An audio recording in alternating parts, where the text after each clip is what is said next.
Well, to help us test out if the mobile networks follow their own rules, we've enlisted someone who knows every trick in the scammer's book. His mum and his mates might call him Tony, but to us, he's the ultimate fraud expert. He's King Con.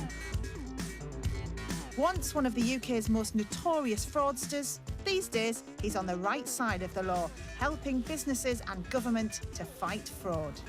SIM swap is really easy to do because it relies on people in stores that don't have a clue of what fraudsters are capable of. That can play into someone like my hands every single time. Priority in a phone shop is to sell phones, when their priority should equally be to look after people's information, because criminals just need a few key pieces of information to destroy your life. To kick off our test, we bought a bunch of pay-as-you-go SIM cards, 6 with each of the big 4 networks. We registered them to fake names and addresses. Then, the most important bit, we asked Tony to walk into stores posing as the account holder. I wonder if you can help me.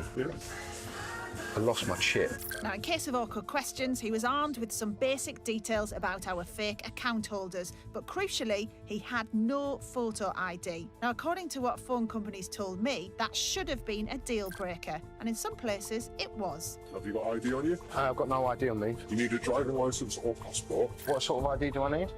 Be a photo ID, driving licence or passport. First, the good news. Not one branch of EE or 3 handed over a SIM card without asking for photo ID. So Tony left all of those stores empty-handed. But things weren't so strict in some Vodafone and O2 stores. As long as the customer service are happy that they're speaking to who they say they are. Oh, right. Then we're Can we do that? Yeah. Oh, wicked, man. Great. No mention of photo ID in that branch of O2. Just a quick call to customer services to answer some simple security questions, answers to which an experienced conman like Tony could easily find out. Thanks, guys. And he walks out with a SIM. But if it were a competition for fastest and easiest SIM swap, this branch of Vodafone would win hands down. I've lost my SIM for this one. Start the clock. Right, fella, there you go. Is that it? That's it, mate. Oh, you're a gentleman, man. It's about half an hour to that one, that should be sorted. Wow, thanks a lot, man. You're a gentleman. Thanks very much. No security questions were asked. Tony just had to give the fake name and date of birth. It all took less than 2 minutes. I've left longer voicemails than that. And it's completely against Vodafone's policy, a policy that staff in this branch seem to know well. Do you have any ID with you to drive the licence or passport? No. Because we've had fraud alerts, right? Nowadays, with the phone number, you can get through to anyone's bank details. But that didn't stop him handing over a brand new SIM despite Tony showing no ID whatsoever, just answering simple security questions. Oh, you're the man, man. For fraud lawyer Aaron Chauhan, who advises big companies on this kind of stuff, that is pretty scary. Fraudsters are now identified the weak spot may not be the bank security processes. There is a third party here, the phone companies. They are a gateway to authenticate payments.